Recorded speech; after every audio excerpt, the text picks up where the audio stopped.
Hey guys, tonight we're going deep into a bizarre little corner of medieval history one you didn't know you needed. You're in a dim stone hall, candles flickering, the scent of damp wool and wood smoke in the air. A noblewoman glides past in a gown so large you could pitch it as a tent, and from her sleeve, yes, her sleeve slips the glint of something bright and yellow. Not a jewel. Not a fan. A lemon. That's right. Lemons. In sleeves. You probably won't survive this century without a bout of dysentery, tooth rot, or being accused of witchcraft for sneezing, but at least you'll smell like a lemon tart on your way out. So, before you get comfortable, take a moment to like the video and subscribe, but only if you genuinely enjoy what I do here. And I'd love to know, where are you watching from, and what time is it there? Drop it in the comments. Now, dim the lights, maybe turn on a fan for that soft background hum, and let's ease into tonight's journey together. You're in late medieval Europe, somewhere between the 13th and 15th centuries. And the citrus game is strong, but only if you're very rich, very connected, or very lucky. Lemons are not casually sliced into your tea or squeezed over grilled fish. They're exotic. Expensive. Carried across deserts on camelback or shipped in fragile crates through pirate-infested waters. One slightly bruised fruit might cost more than a peasant's annual income. And if you were a lady of the court, you probably didn't even eat it. You tucked it delicately into the long, voluminous sleeve of your gown. Because that sleeve isn't just for show, it's your purse, your handkerchief, your scent diffuser, your flirtation toolkit, and maybe your emergency citrus stash all in one. And the lemon? That's your status symbol, your shield against stench, and your personal air freshener in a time before plumbing, deodorant, or even the concept of washing your hair more than once a season. Here's a mainstream fact to get us rolling. In medieval Islamic medicine, light years ahead of Europe at the time, lemons were praised for their cooling and purifying qualities. Through trade routes and crusades, this citrus logic filtered into European elite circles, where lemons became associated not just with health but also with civility and refinement. But now for the quirky part. Some medieval recipes used lemon peels not just for flavor or medicine, but for cleaning pewter goblets. That's right. Rub that fruit on your fancy cup, and suddenly you're the Martha Stewart of the 1300s. Clean and fragrant. Practically noble. You're gliding down a corridor, your sleeves swishing softly with every step. Inside, your lemon jostles next to a handkerchief embroidered with your family crest and a bit of dried lavender from your lady-in-waiting. It's not just fashion, it's a silent, scented announcement of who you are. This lemon came from Genoa, or Valencia, or maybe somewhere deep in the Levant.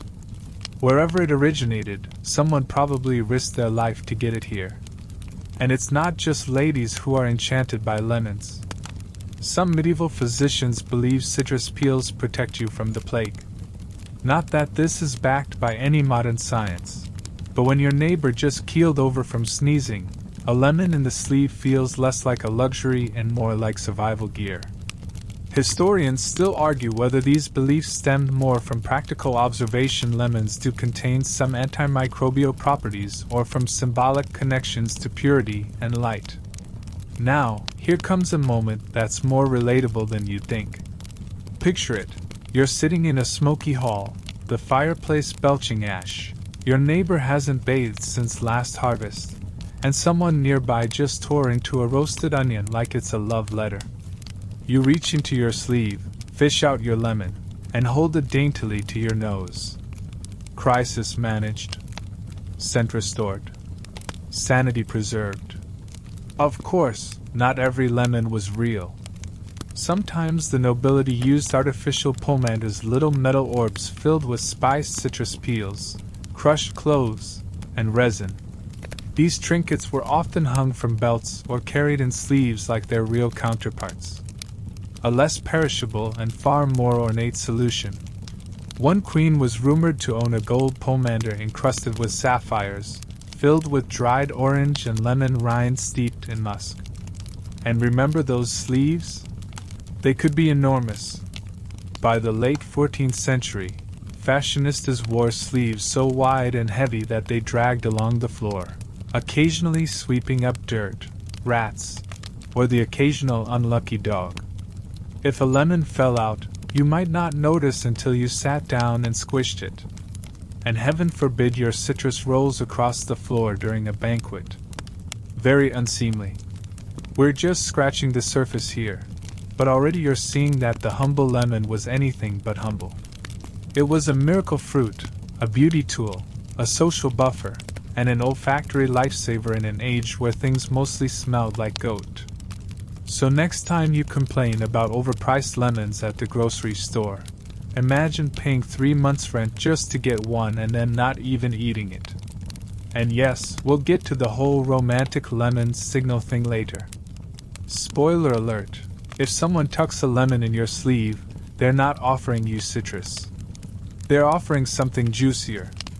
But for now, rest easy, knowing your medieval self has a lemon in your sleeve, a subtle smirk on your face, and the sweet upper hand in a very stinky world.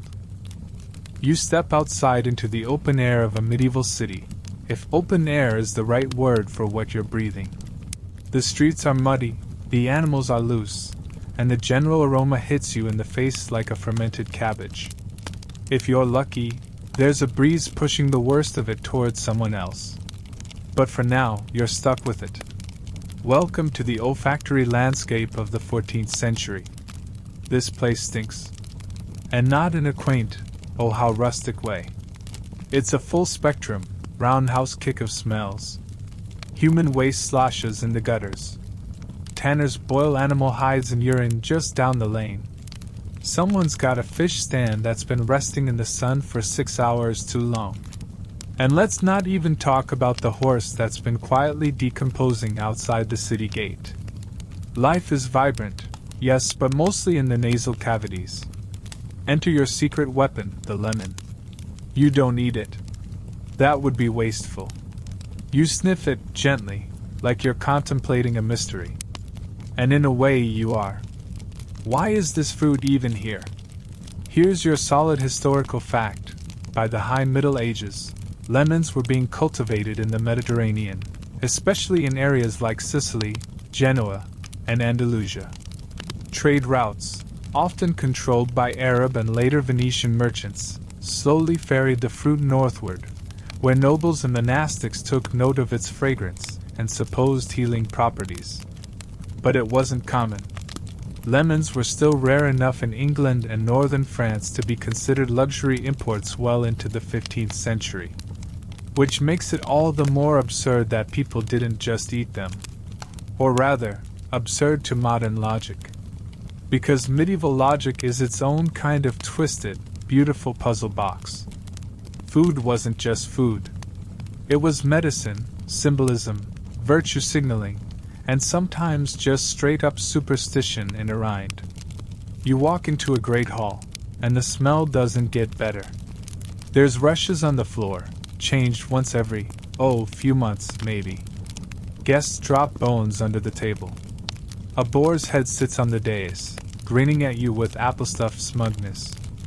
The fire belches out more smoke than heat. You tug your sleeve up discreetly and bring your lemon to your nose. Crisis managed. Here's a fringe tidbit for you. Some manuals advised rubbing lemon peel on the inside of your nostrils before venturing into crowds or traveling through cities. The logic? It could purify the air. And if you're wondering, yes, this is the medieval version of wearing a scented mask, except with slightly more citrus and significantly fewer filters.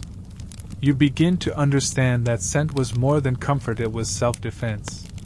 In a world that believed disease floated invisibly through the air in miasmas, your lemon was an anti-plague charm, a disinfectant, and a personal statement that you were refined enough to keep rot at bay. Even if that rot was literally built into the streets. Historians still argue whether this widespread use of lemon as a scent barrier actually contributed to health or simply gave people a false sense of security. It's possible the acid and oils had a minor antibacterial effect, but no, it wouldn't have stopped the Black Death. Still, if you had to pick between sniffing citrus and sniffing the back alley behind a tanner's shop, you'd choose the lemon every time. And this wasn't limited to the upper crust. Well, sort of. Peasants didn't have lemons. But they had local herbs: thyme, rosemary, mint. You'd see women crushing leaves and tucking them into kerchiefs or aprons, mimicking the noble practice with what they had. Everyone, regardless of class, had an instinctive understanding that smelling something fresh was better than smelling everything else. You spot a merchant walking past, robes swinging, a cloth ball dangling from his belt. It's a pomander, again this time made of ceramic. Inside? Lemon zest mixed with storax resin and ground cinnamon. If you're lucky, he'll give you a whiff. But no promises. He paid a lot for that blend. Here's a fun modern aside. Imagine if you walked around today with a lemon in your jacket pocket, sniffing it like a secret weapon every time you had to board a crowded train. That's the energy medieval nobles gave off. Except instead of a morning commute, they were trying to survive a banquet, a joust, or a wedding where someone inevitably fainted from heat and wool. You step into a small chamber now private, quiet, drafty. The lady of the house is seated by the fire, her dog curled up nearby, snoring. She's holding a lemon delicately, like it might whisper gossip if she squeezes too hard. Her gown rustles as she shifts, revealing that iconic, draping sleeve. Yes, the lemon goes right back in. Nestled beside a bit of embroidered linen, perhaps a sachet of dried rose petals. We're not even halfway through the uses of lemons yet, but already it's clear, the citrus is not incidental. It's integral. And in an age when scent and health were believed to be twins, what you smelled could become what you were carrying. Something sweet and clean was more than pleasant. It was almost spiritual. And if you had no access to lemons? Well, you may do. Some people crush sour green apples or even onions mixed with vinegar, hoping to replicate the lemon's cleansing power. Imagine peeling an onion in your sleeve just to avoid smelling someone else's feet. That's dedication. By now you've spent a good half hour in this strange, beautiful, incredibly smelly world. And the lemon in your sleeve? It's starting to make perfect sense. It's your armor, your comfort, your pause button in the middle of the chaos. Next time someone scoffs at a scented hand sanitizer, just tell them, at least I'm not walking around with half a fruit in my shirt. And then maybe, consider doing it anyway. Just for the vibes. You wake up metaphorically, of course in a manor house chamber where sunlight filters through stained glass, scattering jewel tones on the stone floor. The ceiling is high, the walls drafty, and every surface looks like it could give you a splinter. You sit up, stretch, and there it is again, the sleeve. Not just the sleeve. It pulls around your wrist like a puddle of fabric. If it were any longer, you need a second person just to help you manage stairs. Welcome to fashion, medieval style, where your outfit is less about utility and more about announcing your wealth, your status, and whether or not you might trip over your own clothes at any given moment. Sleeves are everything. They drape, they dangle, they billow. And most importantly for tonight's strange little journey, they carry things. Let's get practical. Medieval gowns for noblewomen, especially from the 1300s onward, were designed with massively exaggerated sleeves. Some trailed to the floor. Others were split down the middle and laced tight to the arm, with extra panels that dangled decoratively, sort of like silk neckties with ambition. This wasn't just about looking like a romantic painting. These sleeves were multitaskers. Here's your mainstream historical fact. Some noble gowns, especially the houppelande, came with sleeves that could reach your knees or even your ankles. These garments were often lined with fur or embroidery, and they cost a fortune. Just the fabric alone could bankrupt a small farm. They were walking proclamations. Look how little I have to do with my arms. Look how impractical I can afford to be. But inside those elegant folds, that's where the real magic happened. You reach into your own sleeve now curious and you find, unsurprisingly, a lemon. But also a tiny vial of perfume oil. A folded scrap of parchment with a prayer. Maybe even a bit of sweetmeat, slightly linty but still edible. The sleeve becomes a medieval clutch purse, but with more elegance and fewer zippers. And it wasn't just about what you carried. It was about how you carried it.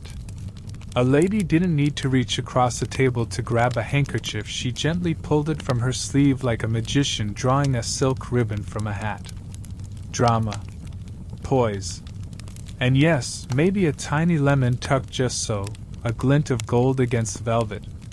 One flick of the wrist and suddenly the lemon is near your nose, wafting out its sharp, sweet breath as someone nearby decides to pass out from heat and fermented fish fumes.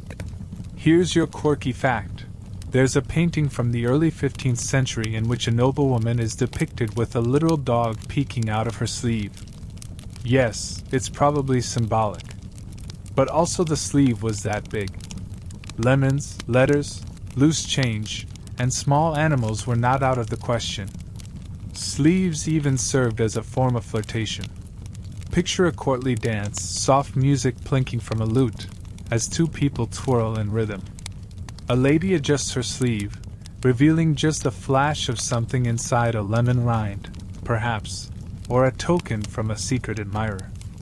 You weren't just watching a dance. You were watching a silent language unfold.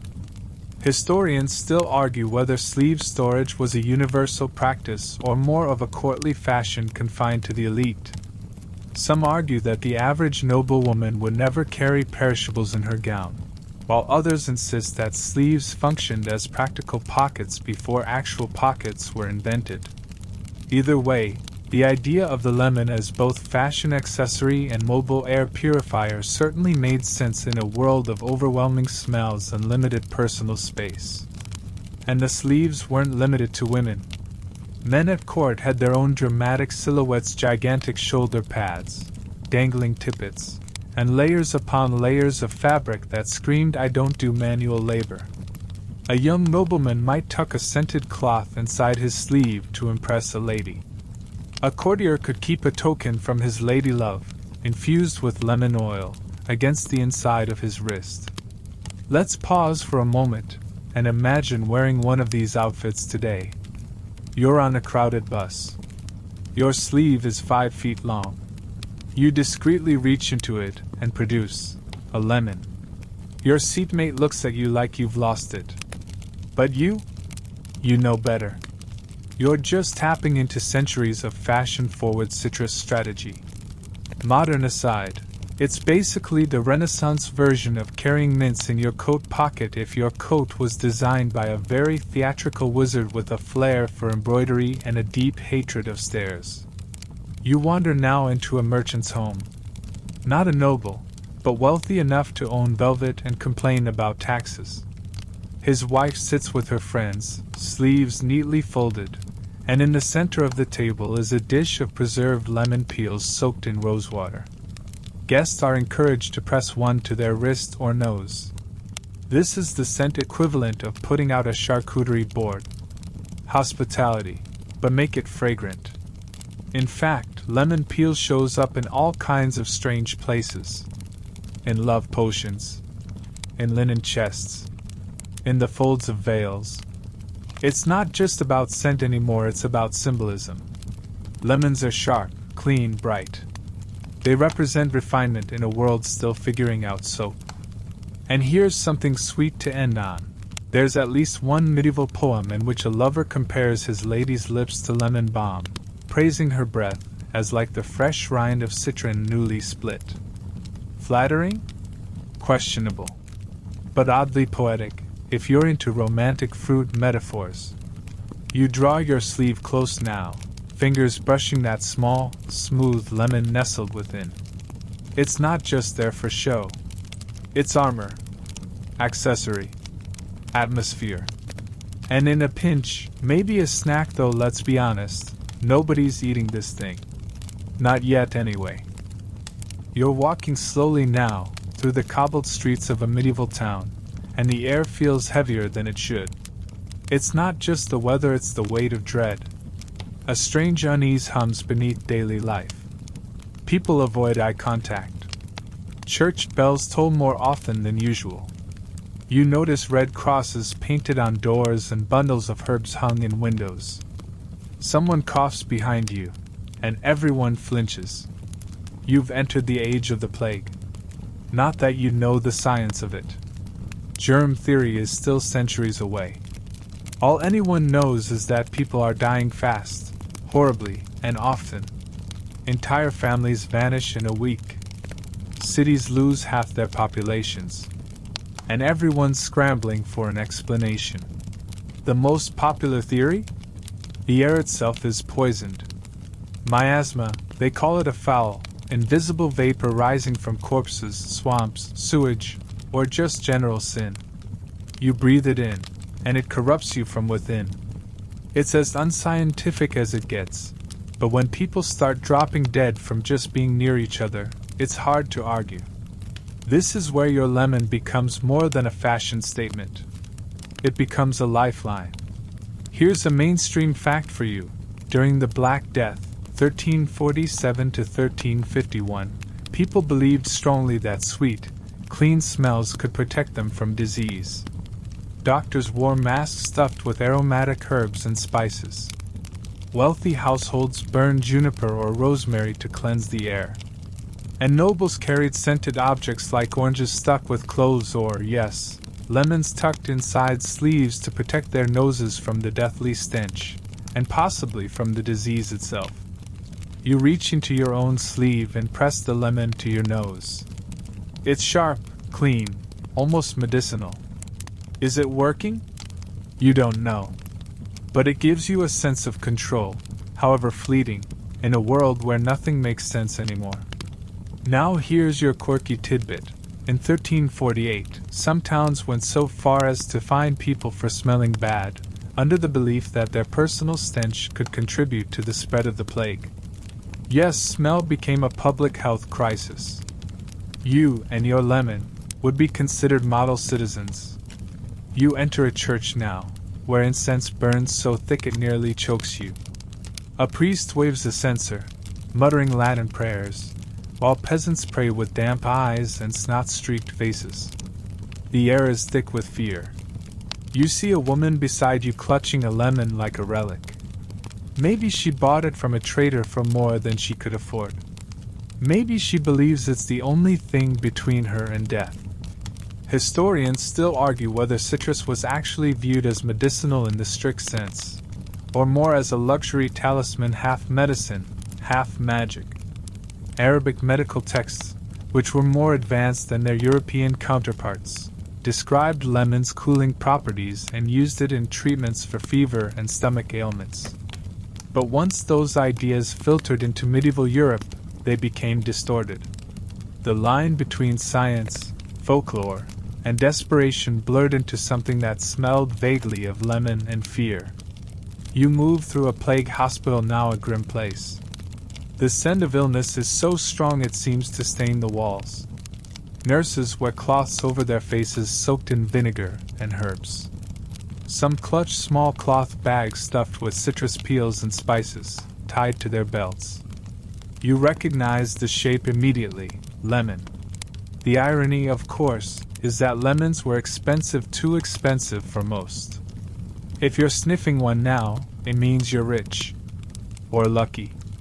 Or both. But even nobles aren't safe. You pass a nobleman lying still under embroidered blankets, a lemon gripped in one pale hand. It didn't save him. But maybe it made the end a little easier. Now imagine you're a doctor, specifically, a plague doctor. You put on your beaked mask, stuff it full of mint, rose petals, and lemon rind, and step out into a world on fire. You hope the scent protects you. You hope it keeps the corruption away. Mostly, you hope you don't start coughing. And here's a visual you won't forget: a lady at court, her gown impeccable, her hair carefully braided. She's smiling, making conversation. But inside her sleeve, her hand trembles around the familiar smooth shape of a lemon. She hasn't seen her sister in weeks. Rumors say the plague reached the next village. She isn't sure if this citrus can save her, but she knows she doesn't want to breathe the same air as the man who just sneezed in her direction. You walk through the city gate now, out into the countryside, where the air is cleaner but the fear is still thick. People burn hay and herbs in fields. Travelers clutch little bundles of lavender or citrus peel. It's not just fashion anymore, it's ritual. Every breath matters. Every scent is sacred. So yes, you carry a lemon in your sleeve. Not because you're hungry. Not because it's pretty. But because it's the only shield you have against something no one understands. It's a yellow fruit standing between you and the abyss. Modern aside? It's like walking into an ER with a bottle of hand sanitizer and lavender essential oil. It won't save your life, but it might help you breathe easier.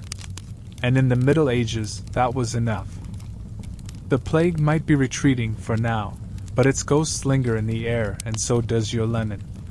You're still carrying it, almost unconsciously now, like a pocket talisman. But you're not alone. All across the noble courts of Europe, the elite are sniffing, dabbing, and slicing citrus in ways that go well beyond medicine. Because here's the thing about lemons: they don't just fight plague. They also fight social catastrophe. And in the medieval world, those are sometimes the same thing. You're at court now.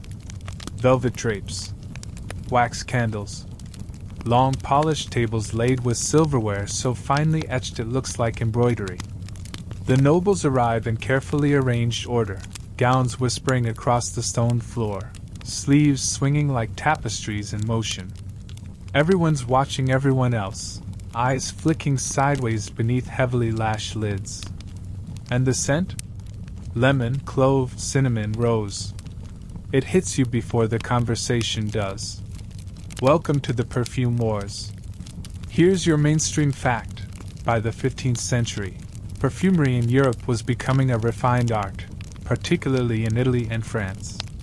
Court members often carried scented items, gloves soaked in orange blossom water, handkerchiefs dabbed with jasmine oil, or little ivory boxes filled with pomatus.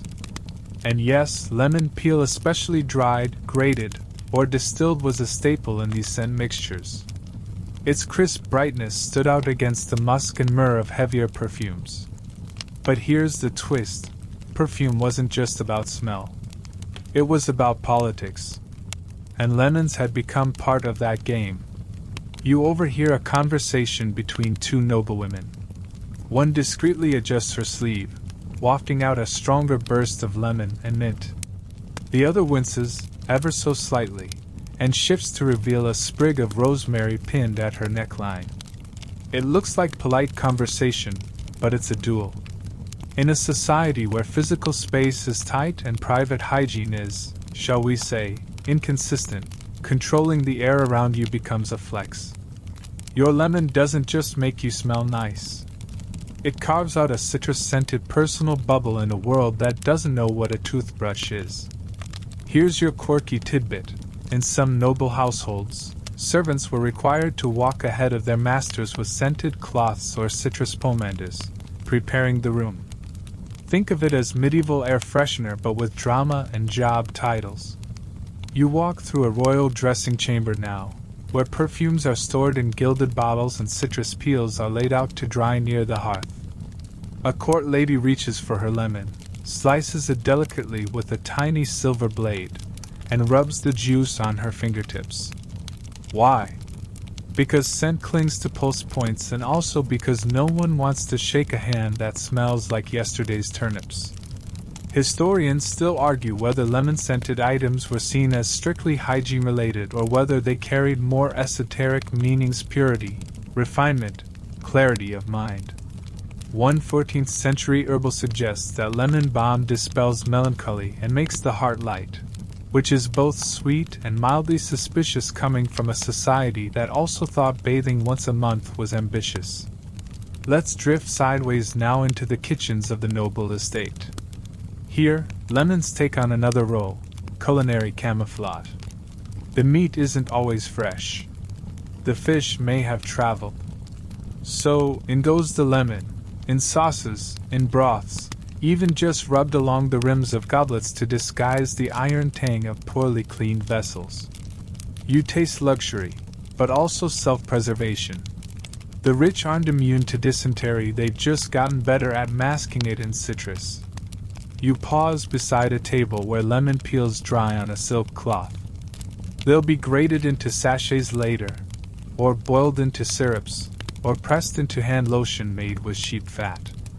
Somewhere, an alchemist is muttering about distillation and fumigation. Somewhere else, a lady's maid is tucking a bit of dried lemon into her mistress's shoe, whispering that it will ward off ill tempers. The line between superstition and self-care is razor thin. Now here's a scene. A courtier walks by, smelling sharply of cinnamon, orange, and something floral. People turn to watch. He smiles knowing. Scent here is as calculated as armor. It announces not just that you're clean, or trying to be, but that you have access to rare, imported, delicate things. Lemons don't grow easily in Northern Europe, after all. If you're wearing one, you're signaling a Mediterranean trade connection. You're showing off. Subtly. Through your nose. Modern aside? This is the medieval version of wearing a limited edition designer fragrance, except it might literally save your life. Or at least mask your body odor until the next bath, which, to be honest, could be weeks away. And while we're being honest, that lemon in your sleeve is now probably more rind than fruit. It's drying out, curling at the edges, but still clinging to its last few bursts of brightness. You hesitate to replace it. It's become part of you. Your scent signature. Your citrus calling card. But then scandal. A nobleman at court drops his scented glove in front of the queen. It reeks not of citrus, but something dark or bitter herbs, myrrh, maybe even musk. The queen wrinkles her nose, and the room falls silent. Is it a message? An insult? A poorly chosen perfume? You retreat to the edge of the room, lemon clutched firmly. In a world where scent is politics, you'd rather smell like pie than poison. So you glide quietly past velvet-draped walls, past whispered insults and perfumed intrigue, sleeves rustling like silk rivers, and your lemon tucked safely where it belongs, sharp, golden, slightly shriveled, but still a weapon in the war of olfactory dominance. You're leaving the velvet halls of perfume politics now, stepping out into the wider world, the bustling ports, the sun-baked hills, the sweaty hustle of trade and transport. Because if you're going to carry a lemon in your sleeve, someone had to bring it to you first. And that journey? It's anything but easy. You're in a Mediterranean harbor now. Genoa, perhaps. Or Valencia. The air is rich with salt, tar, fish, and something sharper, citrus oil crushed into crates as dockworkers jostle barrels and curse in 5 languages. Lemons are here. Lots of them.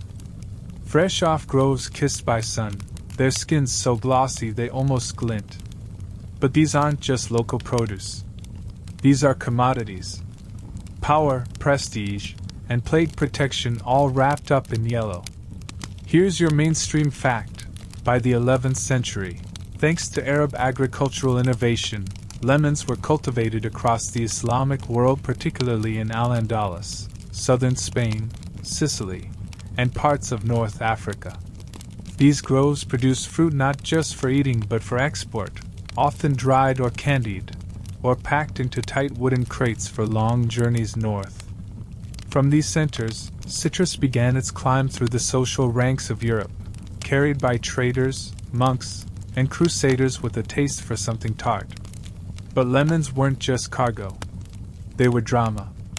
A single shipment could spark a bidding war. One Genoese trader, for instance, might promise lemons to the Duchess of Milan, and then secretly divert the freshest batch to a French ambassador in exchange for silk or glassware. Trade routes were webs of favors, bribes, and the occasional light piracy. You imagine it now, a small, fast ship veering off course in the night, smuggling lemons under barrels of anchovies. And here's your quirky tidbit. Some Mediterranean ports required citrus cargo to be inspected by appointed fruit officers to ensure quality, and to prevent fraudulent sales of dyed or waxed substandard lemons passed off as noble-grade imports. That's right. Lemon fraud. It was a thing. You follow a caravan, now mules braying under baskets of dried citrus peel, merchants grumbling as they wind through mountain passes. The lemons must arrive whole, fragrant, and presentable. One bruised skin could cost a trader his bonus. And if the cart tips over? That's your profit rolling off into the dust. By the time these lemons reach Northern Europe, Brittany, Flanders, Yorkshire, they've passed through a dozen hands and maybe crossed a sea or two. They are now as precious as silk, pepper, or lapis lazuli. You don't just buy a lemon. You commission one. And when it arrives, wrapped in velvet or wax paper, it's not for your salad. It's for your reputation. Historians still argue whether lemons were accessible to the growing merchant classes or remained purely the playthings of nobles and clergy. Some tax records suggest that wealthier urban households did occasionally purchase citrus, especially for holidays or major feasts. But others insist that real, fresh lemons were largely restricted to aristocratic courts and monastic infirmaries, where they were sliced reverently and used with medical or ceremonial intent. You enter a monastery now, deep in Burgundy.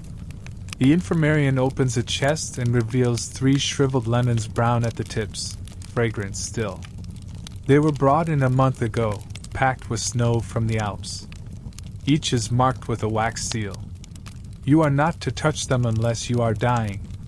And even then, the lemon is sliced sparingly, rubbed on your lips, or perhaps dissolved in rosewater. The monks grow their own herbs, of course sage, thyme, lavender, but citrus? That's foreign. Precious. Exotic. The abbey's abbot keeps a small vial of lemon oil in his private quarters. He claims it brings visions. You suspect it just clears his sinuses. Back in the city, the lemon's journey continues. A noble steward greets the latest delivery like it's a holy relic. Servants rush to polish it, slice a segment for scenting linens, maybe save a peel to float in a glass of sweet wine. Nothing is wasted. Even the seeds are dried and tucked into sachets believed to repel lice. No guarantees. Modern aside? Imagine paying $500 for a single lemon, then rubbing it on your shirt collar, sniffing it once, and locking it in a box for later use. That's where we are right now. But not everyone is thrilled. Somewhere in the south, a farmer watches a cart roll away with his lemon crop bound for northern nobles who'll never taste the juice. He's paid a pittance. The rest goes to taxes, or church tithes, or bandits along the road. In this economy, even citrus has a dark side. You pause now beside a Mediterranean grove, warm breeze brushing your face. The air is thick with bees and the faint perfume of lemons ripening in the sun. It's peaceful. Simple. The starting line of a journey that will end, and probably, in a duchess's embroidered sleeve 1,500 miles away. And so the lemon becomes not just fruit, but story. A globe-trotting, scent-bearing, reputation-shaping orb that threads its way from farm to court, from grove to gown. And somehow, through all that, it ends up pressed gently against your wrist, your pulse beating behind its rind like a quiet thank you. You're seated now at a long oaken table beside a flickering hearth, watching a monk squint down at a stack of parchment. He dips his quill, scratches something elegant and Latin-sounding, then pauses to sniff the lemon slice resting delicately on a silver dish beside him. You watch the movement with mild curiosity until he dips his fingers into a tiny vial of lemon oil and rubs it into his temples, sighing like someone who's just escaped a migraine. Or a heretic. This is no ordinary monk. He's a botanist, a scribe, a proto-pharmacist, and a believer in the miracle of plants. Welcome to the medieval monastery, where lemons aren't luxury, they're divine intervention. Here's your mainstream fact. By the 12th and 13th centuries, lemons were being catalogued in monastic herbals across Europe. These manuscripts, painstakingly copied by hand, listed hundreds of plants and their medicinal virtues, often blending knowledge inherited from Greek, Roman, and Islamic sources. And lemons? They were praised for their ability to cool fever, refresh the humors, and even balance the melancholic temperament. You lean in as the monk reads from a tattered Physica by Hildegard of Bingen. She writes that lemons are pleasant in scent and taste, and good for a man's head if he is grieved or full of phlegm. That last part seems generous, but you're not here to fact-check Hildegard. You're here to watch someone treat citrus like a sacrament. The lemon in your own sleeve suddenly feels holier. You move down the hall into the apothecary's quarters. Shelves sag under the weight of dried roots, pressed flowers, and glass vessels with names like dragon's blood and oil of spike. The air is thick with camphor and resin. And there, nestled among more familiar things like honey and vinegar, are shavings of lemon peel, carefully dried and stored in a ceramic jar labeled Citria medica. Here's your quirky tidbit. Some herbals claimed that lemon peel could ward off epilepsy if carried in a pouch around the neck. Others went further, asserting it could relieve the swelling of the spleen, quench unnatural lusts, and drive away sad thoughts. So basically, a citrus-scented cure-all. Side effects may include misplaced optimism and mild delusion. You take a moment now to appreciate the scientific method medieval style. Observation meets interpretation meets poetic flourish. If something smelled good and didn't immediately kill you, it was probably blessed by angels. If it cured one person's stomach ache, surely it could also fix grief, jealousy, and bad dreams. You drift outside into the monastery's physic garden, a quiet patch of green walled off from the world. The lemon trees here are stunted, struggling against the chill of a northern climate, but still carefully tended. Each is wrapped in linen during frost. A young monk whispers prayers while misting the leaves with rosewater. Not because it helps, but because it feels right. Historians still argue whether the citrus grown in monastic gardens was ever truly viable, or if these were symbolic plantings, more about displaying knowledge than producing usable fruit. Some suggest that dried peels and seeds were more commonly imported, while others believe that southern monasteries maintained real, functioning groves. The truth may be somewhere in between. A blend of cultivation, trade, and theological enthusiasm. You sit for a moment beside a novice copying a page from the Tequinum Sanitatis, a medieval health manual. On the page, a lemon tree leans toward the viewer, gold fruit bursting from emerald leaves. Beside it, a caption reads, "For balancing excess heat and strengthening the digestion of noble persons." The art is oddly beautiful, like a medieval recipe book crossed with a fairy tale.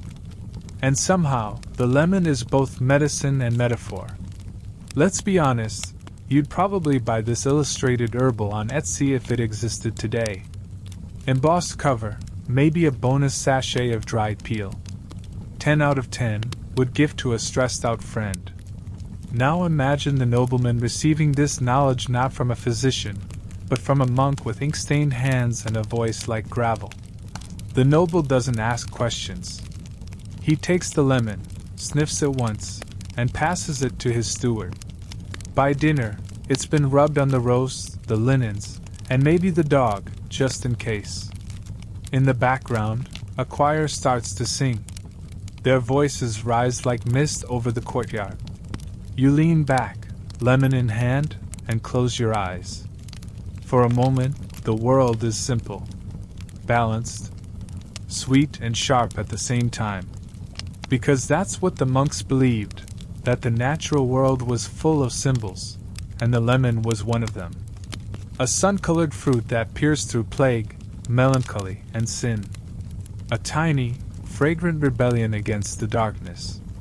And even if it didn't cure your fevers or banish demons, at least it made the room smell a little less like boiled cabbage.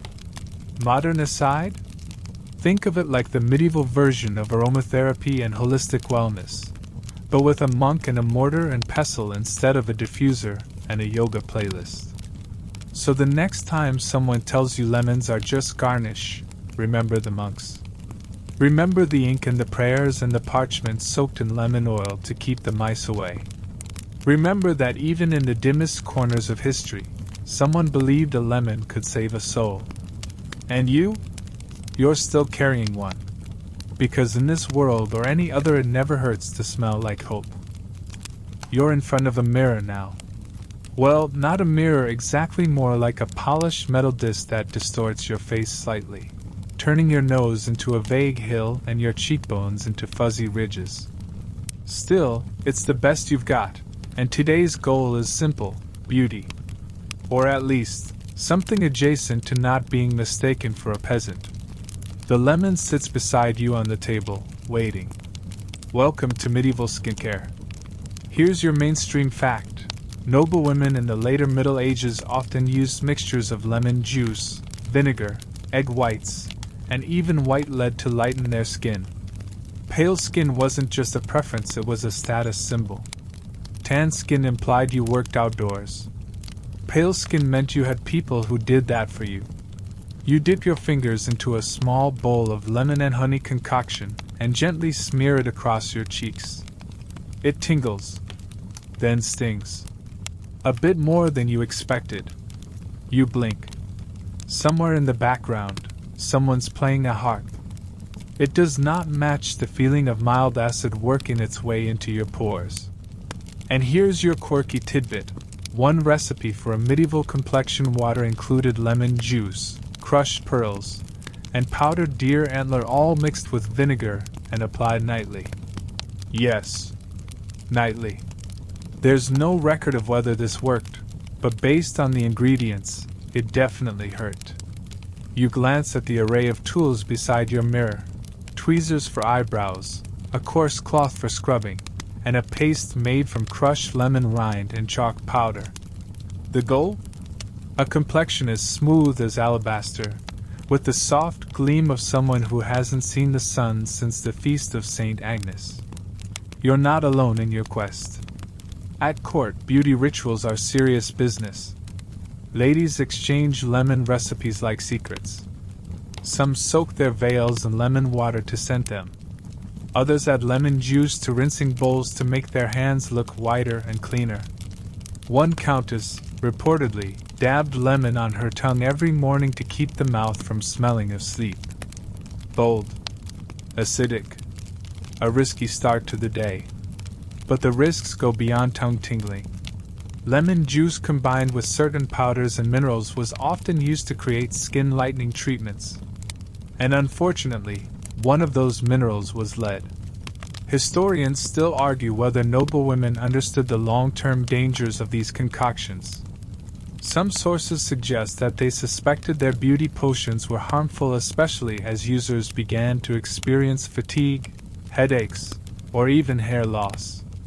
But the pressure to maintain that perfect, porcelain complexion was stronger than common sense. A smooth, pale face could secure a marriage, impress a rival, or earn favor at court. You pause now to examine your skin in the distorted mirror. There's a raw patch under your eye. That lemon mixture was stronger than expected. But you shrug. Everyone you know has a red patch or two.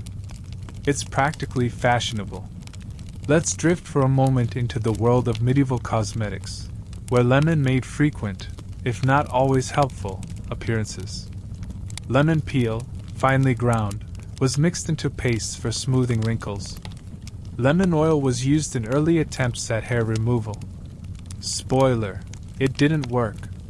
And in one unusual Italian text, lemon was even suggested as a cure for freckles when rubbed in vigorously, with salt, and preferably while facing east at sunrise. Naturally. Meanwhile, back at court, the competition is fierce. One lady's cheeks have that perfect pink flush achieved with crushed rose petals and wine, not lemon. Another claims to rinse her hair with lemon water to make it shine, though you suspect that's more about showing off that she has lemon water to spare.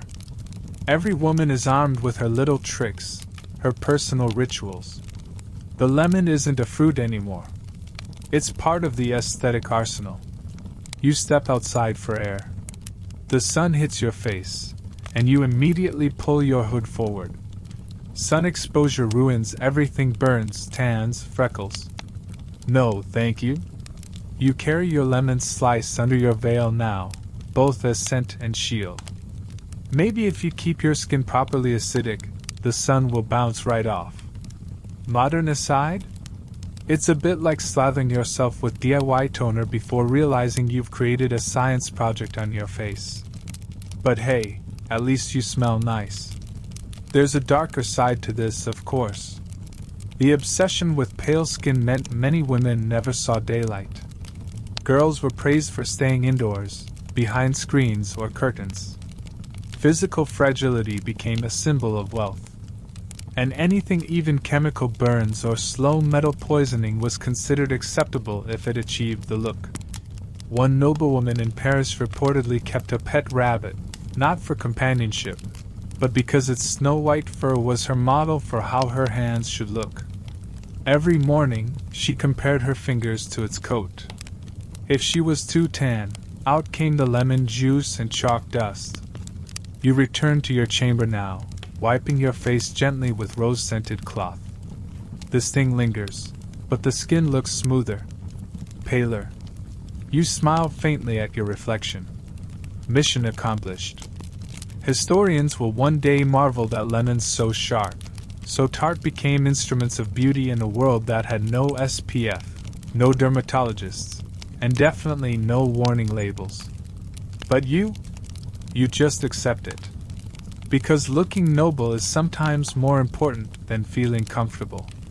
So you slide the lemon back into your sleeve, skin still tingling, eyes a little watery, and head off to court ready to be judged not by your words, but by the brightness of your forehead. In a century where everyone smells faintly of soup and horse, you've chosen citrus and suffering instead. And somehow, that's beautiful.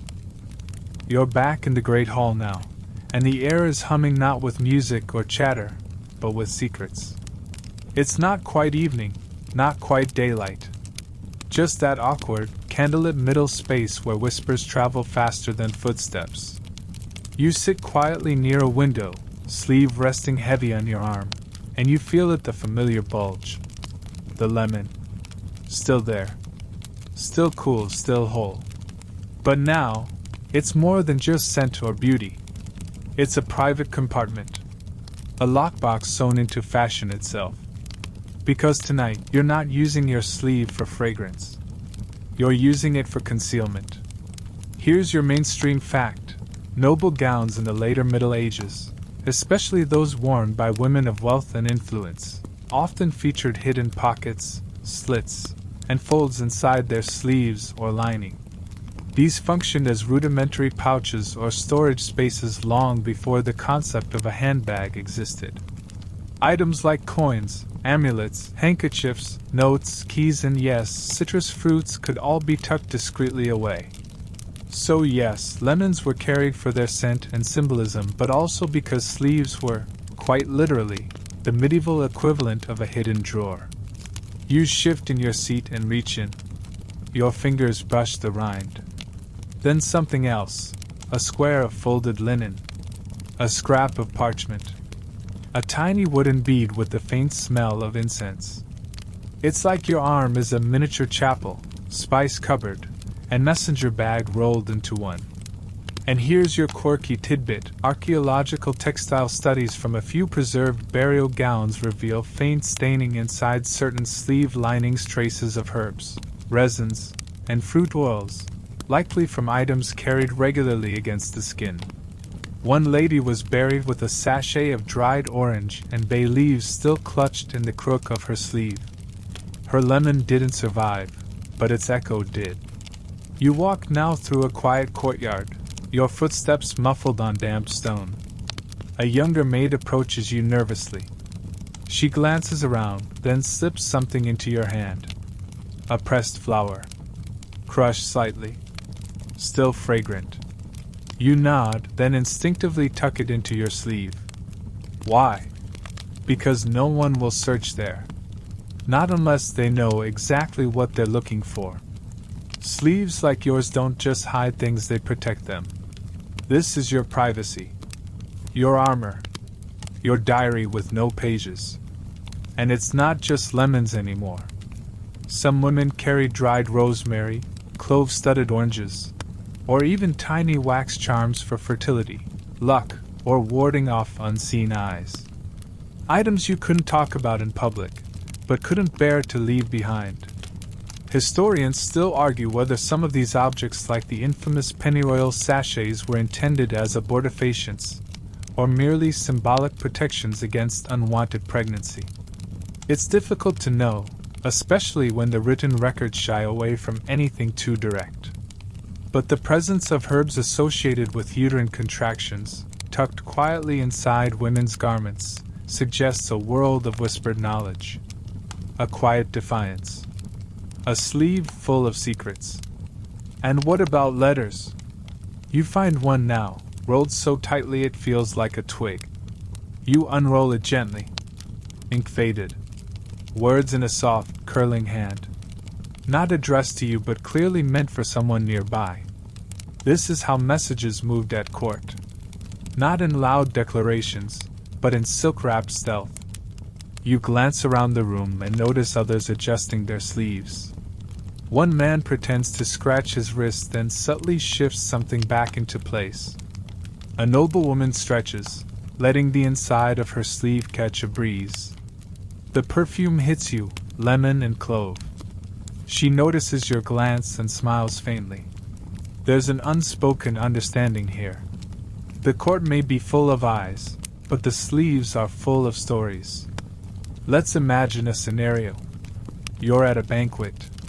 The conversation turns sharp. Someone is accused of betrayal. A name is mentioned, a name you recognize from the note in your sleeve. Panic? Not exactly. You shift your arm, fingers curling tightly around the parchment. Your expression doesn't change. But you are ready. Modern aside? It's like texting someone from the inside of your sweater during a meeting. Subtle. Necessary. Inappropriately satisfying. You step into a side room now, away from the tension. A lady in waiting joins you, eyes wide.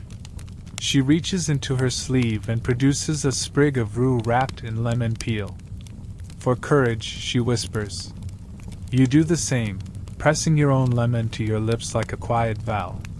The world outside these stone walls may run on battle and titles. But inside the halls of court, it runs on scent, symbols, and secrets passed from sleeve to sleeve. And when morning comes, the lemon remains. Perhaps a little softer. A little dry at the edges. But still your constant companion. Still quietly holding everything you couldn't say aloud. Because in the Middle Ages, your sleeve wasn't just part of your outfit. It was your mask. Your message board. Your safe. And what better to hide in a safe than something golden?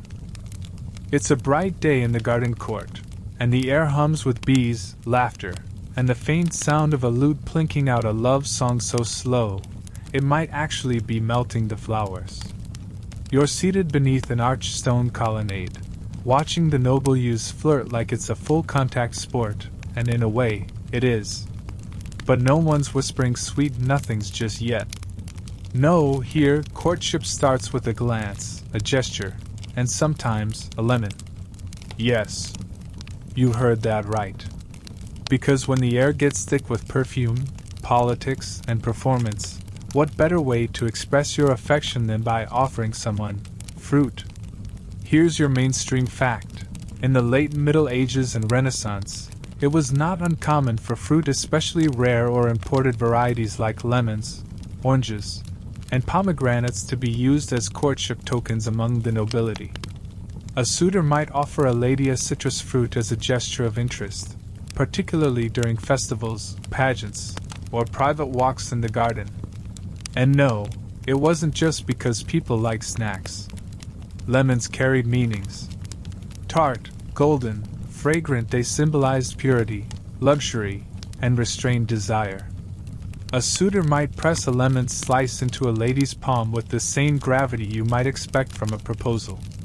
The message was clear: I see you. I have taste.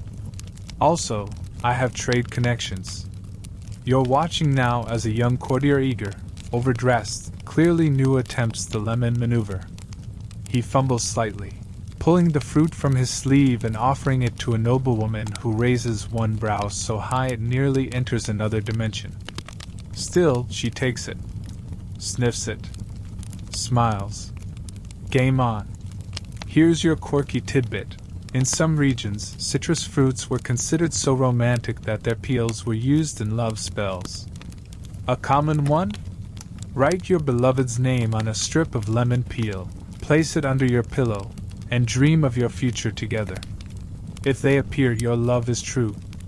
If not, maybe try mint next time. Back in the garden, the lemon ritual continues. A lady drops her fan. A young knight picks it up and returns it, accidentally brushing her hand. She slides something soft and round into his glove. He pretends not to notice until later, when he opens it to find a slightly squashed, slightly perfumed lemon wrapped in linen. He sniffs it, sighs dramatically, and looks up toward her window. This is flirting, medieval edition. Courtship with pulp. Historians still argue whether these citrus exchanges were truly romantic or simply part of the larger gift-giving etiquette of the period. After all, nobles constantly exchanged tokens, gloves, ribbons, rings, miniature books. But citrus had that extra layer of intrigue. You couldn't just pluck it from a tree outside your door. It had to be acquired, often at great cost, which made the gift feel rare, exotic, intentional. You move now through a tiled hallway decorated with frescoes. One shows a lady offering a small fruit to a knight on bended knee. It's not an apple, it's clearly a lemon, its rind stippled with golden pigment. The symbolism is overt: bittersweet love, noble offering, and just a hint of danger. In another corner, a mischievous figure, perhaps a jester, balances a lemon on his head while two court ladies giggle behind fans. Even the art gets in on the joke. Let's pause for a moment and really imagine what this would be like today. You're on a date. Instead of texting thinking of you, you hand over a lemon slice, lightly sugared, with a scrap of silk tied around it. Weird? Definitely. But somehow, kind of charming? You wander toward the feast hall now, where platters are being arranged for the evening's entertainment. Roasted meats, honey cakes, a pyramid of candied lemon slices on a silver stand. These aren't just dessert, they're declarations. A lady might leave one on a gentleman's plate. He might place the peel beside her goblet. All quiet, coded moves in a language everyone here speaks fluently. One citrus slice away from scandal. But don't be fooled, there's strategy in the sweetness. Some women carry lemon-scented cloths not only for fragrance, but to distract. A sudden waft of citrus can throw off a rival's momentum. Imagine whispering an insult while handing someone a lemon wedge. It softens the blow, makes it poetic. You settle beside a noblewoman now, her sleeves so full they could hold a picnic. She notices your lemon old, a bit wrinkled, and offers a fresher one with a wink. It's sweeter than it looks, she says. You're not sure if she means the lemon or herself. That's the thing about this world. Every gesture is layered. Every scent means something. Even peeling a lemon can become suggestive if done slowly enough under torchlight. The fruit becomes not just a token, but a performance. One lord, famous for his romantic conquests, was said to have carried a lemon carved into the shape of a heart. He offered slices of it like some twisted citrus cupid, each piece dipped in honey. Legend has it he proposed marriage 3 times using this fruit. None of the proposals were accepted, but he was never forgotten. And what of the lemons that weren't returned? They were saved, dried, pressed into books, wrapped in silk and hidden in boxes. The love letters of their day smelling faintly of longing and decay. So tonight, as the music swells and the torches flicker, you reach into your sleeve and feel the cool weight of your lemon. Maybe you'll offer it. Maybe you'll keep it. Maybe you'll just squeeze a little juice onto your hands to mask the smell of rose steel.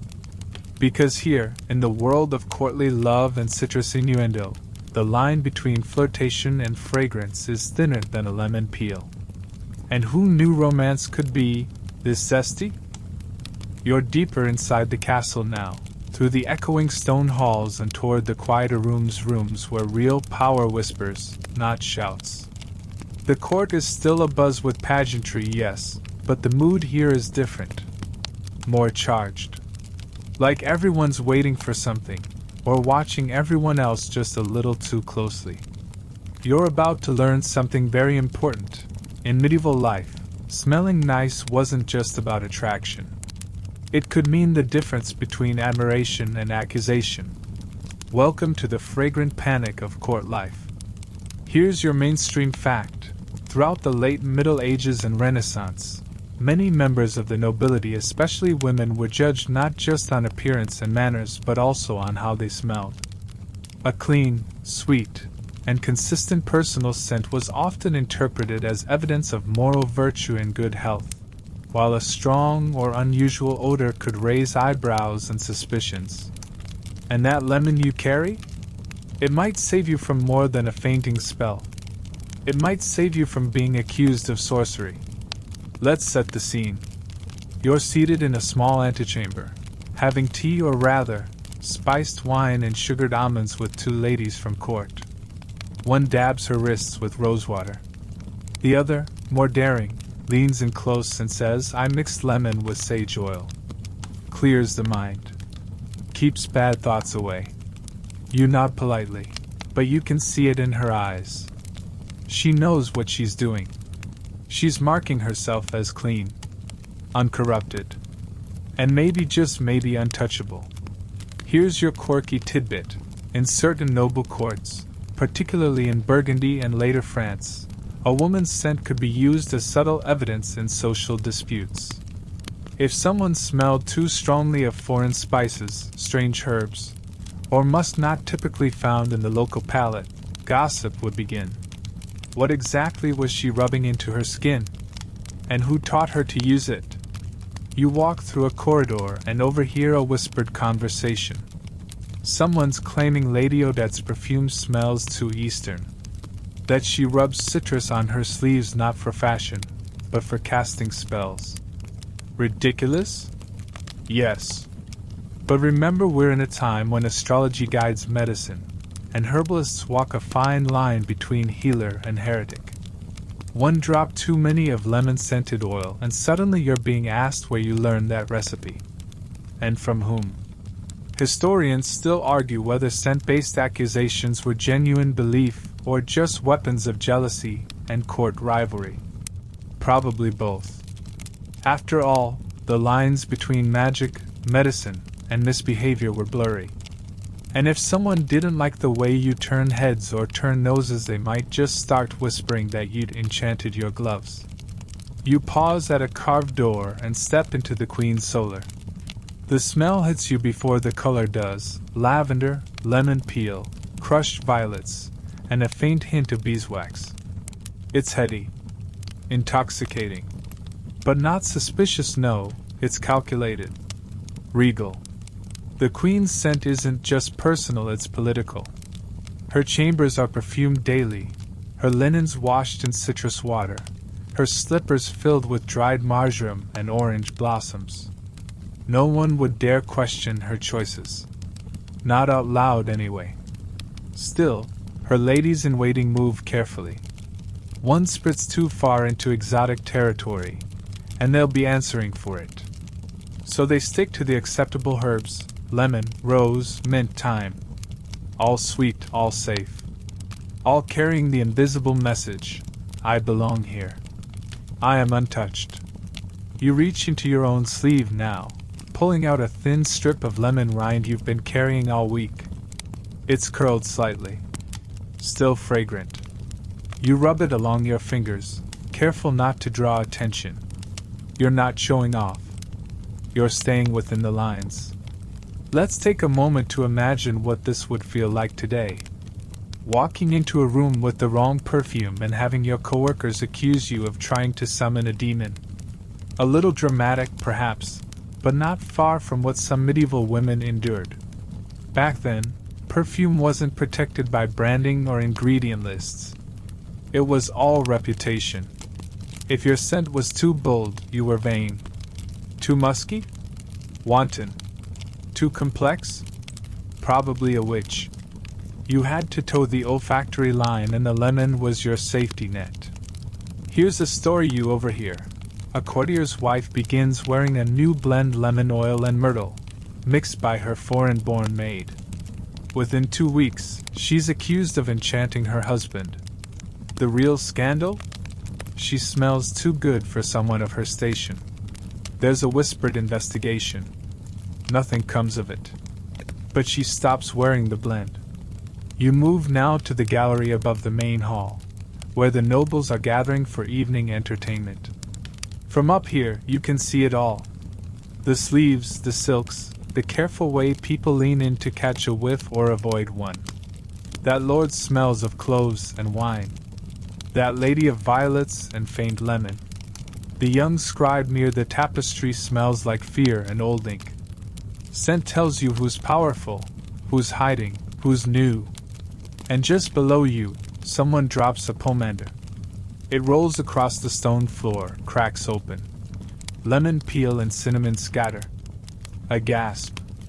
A pause. All eyes flick toward the lady who dropped it. Someone murmurs something. She laughs too loudly. Someone else doesn't.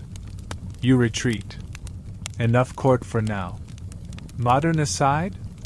Imagine if dropping your purse meant someone might accuse you of using dark magic. That's the level of social tension we're dealing with. So you return to your chamber, lemon tucked safely back into your sleeve. Maybe tonight you'll press it into your pillow. Maybe tomorrow you'll replace it with a fresher one, just enough scent to be noticed, never enough to be questioned.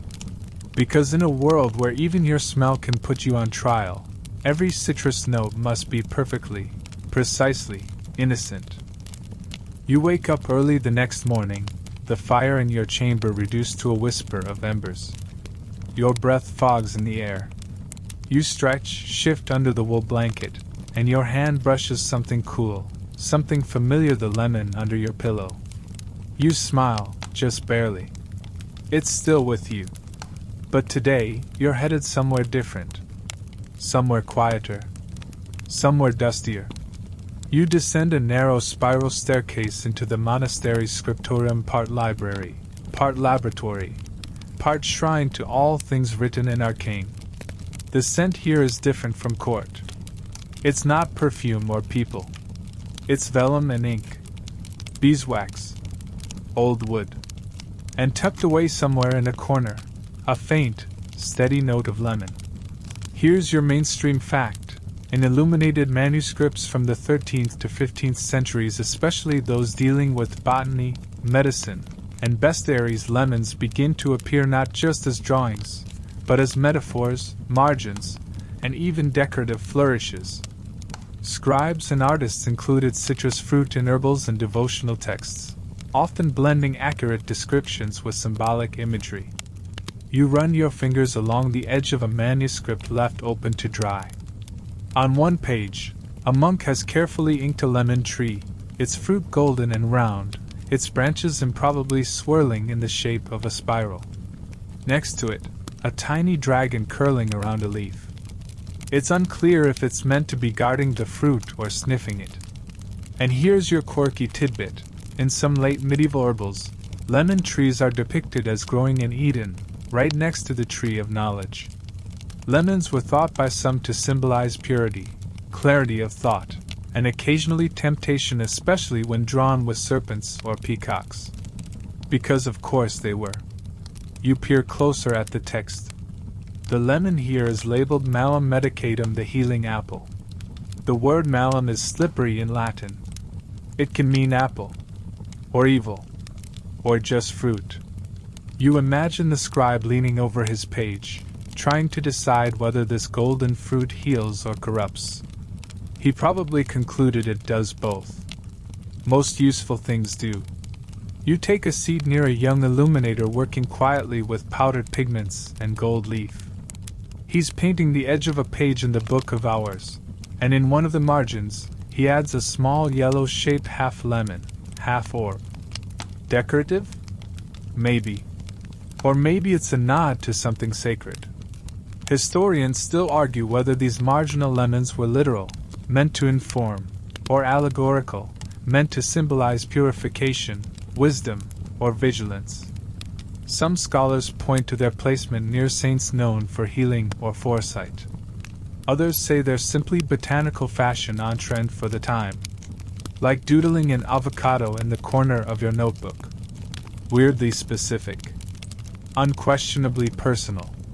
You flip through more folios. Lemons alongside saints. Lemons next to lions. Lemons being carried by angels who also appear to be wearing robes with improbably large sleeves. You wonder if the scribes were in on the joke. Or if they, too, were tucking peels into their habits, warding off the damp with silent scent. Let's step into a scholar's cell now. It's narrow and cold, with a slit window barely letting in the morning light. On the table, a stack of texts, a half-eaten crust of bread, and a bowl of dried lemon peel soaking in wine. Not for drinking. For study. He believes it clarifies the mind. Keeps away the humors. And more practically, masks the smell of damp parchment. Modern aside? It's the 14th century version of working from home with a diffuser and a lemon ginger tea, except your job is to translate Galen, and your chair is made of rock. You find a scroll describing the properties of citrus. It lightens the heart, purifies the air, calms disturbances of the blood. It also prevents excessive wind, which we will politely not dwell on. You imagine monks quietly passing around lemon peels during particularly long services. For focus, of course. Not flatulence. Certainly not. But let's be honest. There's something deeply human about the way lemons show up in these pages. Tiny moments of bright color in a world mostly made of gray stone, cloth, dust. The illuminator adds a lemon not because he has to, but because he wants to. It's a gift. A signature. A joke for the reader, 600 years later. And you, standing in the dim scriptorium with your own lemon safely hidden in your sleeve, feel strangely connected to that long line of scribes and scholars and daydreaming monks who found joy and meaning in a bit of scented rind. Outside, the bell tolls for midday prayers. You step into the corridor, parchment dust still clinging to your sleeves. You catch a whiff of lemon your own and feel, for once, perfectly in sync with your surroundings. Because even here, in a room full of saints and dragons and carefully catalogued plants, the lemon has its place. Not flashy, not loud, just quietly golden, clean, sharp, honest. It may never cure you. It may never save you. But it will always remind you that even in the margins, especially in the margins, something fragrant and wonderful can live. You step out of the scriptorium into the cold morning air, your fingers still dusted with parchment grit and dried lemon oil. But today's not for reading. Today, you're not just sniffing lemons, you're being prescribed one. Welcome to the medieval leech book. And yes, it's exactly as cheerful as it sounds. You're now in the apothecary chamber of a small noble household, the kind that straddles the line between comfort and chaos. A wide wooden table stands in the center, covered with folded cloth, glass flasks, and a few metal tools that make you instinctively step back. A man in a brown leather apron, part doctor, part barber, part philosophical guesser, waves you forward. He smells faintly of vinegar and lemon. He opens a book. A leech book. These are the medical manuals of the time, hand-copied over generations, blending ancient Greek theory with local superstition, Christian theology, and a generous dash of blind optimism. And here's your mainstream fact. In many of these texts, especially those influenced by Arab medical traditions, lemon was considered a cooling agent, used to balance hot or choleric humors. It was prescribed for fevers, digestive issues, and melancholy. You glance over the apothecary's shoulder. The entry reads, citrus juice, mixed with mint and vinegar, to be taken by spoon or applied to the head for calming the temper and cleansing the humors. He dips a cloth into the mixture and dabs it against your wrist. You're overheated, he mutters, as if diagnosing a horse. Too much fire in the blood. You resist the urge to argue. After all, it's the 14th century. Fire in the blood is just Tuesday. Here's your quirky tidbit. One English remedy for fits of madness involved binding lemon peel and crushed violets to the soles of the feet. The reasoning? The feet were far from the brain, so any bad vapors could exit through the extremities. Basically medieval detox foot pads, but smellier. Now the apothecary reaches for something metal, a long, sharp needle. We'll need to draw a bit of blood to ease the pressure, he says calmly. You instinctively clutch your sleeve where the lemon rests. This is where you draw the line. Sniffing citrus for clarity? Fine. Letting someone bleed you while quoting Galen? Less appealing. You retreat to the corner as he turns to another patient, a coughing man with a sallow complexion and a haunted look. For him, the apothecary prescribes a syrup of lemon and honey to coat the throat and purge phlegm. There's nothing modern about this diagnosis, but oddly, the remedy still sounds reasonable.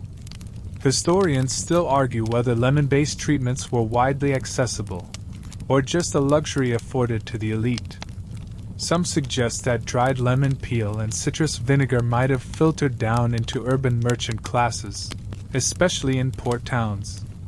Others insist that fresh lemons remained largely confined to noble and religious households with Mediterranean connections.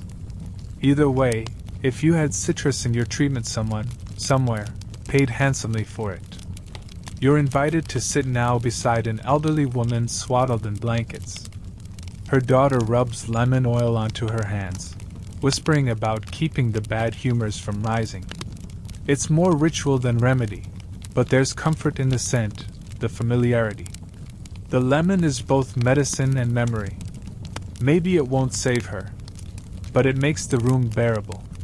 Modern aside, it's the equivalent of rubbing Vicks on your chest while also burning a eucalyptus candle and drinking hot lemon tea. Some of it works. Some of it's placebo. All of it makes you feel better. You glance again at the leech book on the table. Its pages are stained, torn, and scribbled with marginalia, tiny, desperate edits from long-dead hands.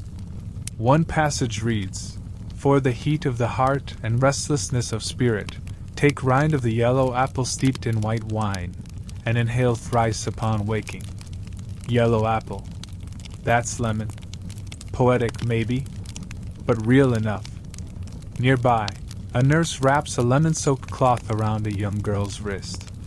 She sees bad things in dreams, the woman explains. The cloth is tied gently, like a charm. You wonder how many fears were cured this way, not by acid or enzymes, but by the simple act of being cared for with something rare, something golden, something that smelled like safety. But not everyone is a believer.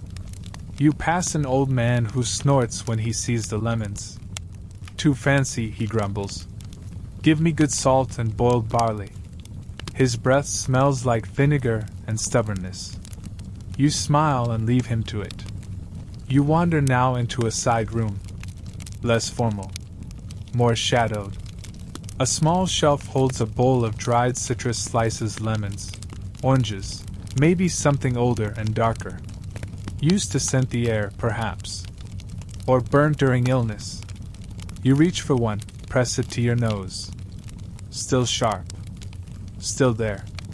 Because whether it was written in a leech book, whispered by a nurse, or simply tucked into a sleeve, the lemon was a constant companion. Not always a cure, but always a gesture, a hope, a pause in the pain. And maybe that's what healing really looked like then. Not miracles, not understanding, just a fruit that smelled like it could make things better.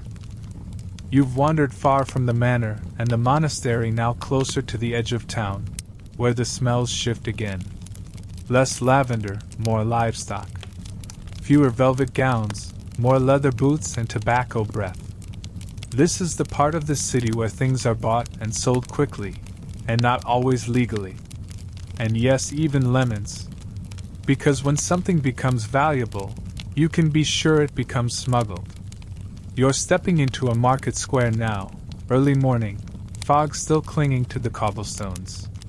Vendors are just beginning to unpack their wares, spices, cured meats, bolts of cloth, and yes, a crate or two of what looks like citrus.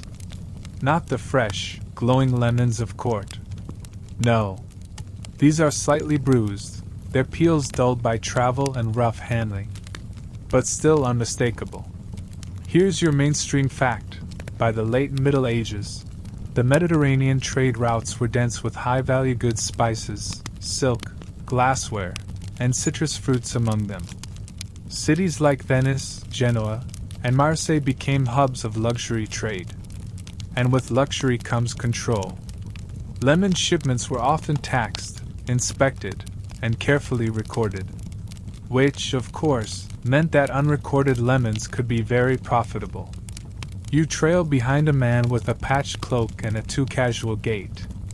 He ducks into an alley, knocks once on a door, and when it opens, you catch the unmistakable scent of lemon oil, strong, sour, and somehow secretive. This isn't a spice shop. It's a black market apothecary.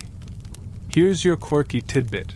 In some port cities, there are reports, half rumor, half record, of lemon peels being soaked in alcohol and sold as essence of the East.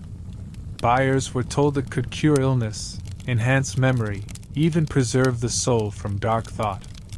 And while no one was quite sure what it actually did, it smelled like something expensive. That was enough. The man slips a small pouch into a waiting hand. It clinks metal coins. You catch a glimpse of what's inside.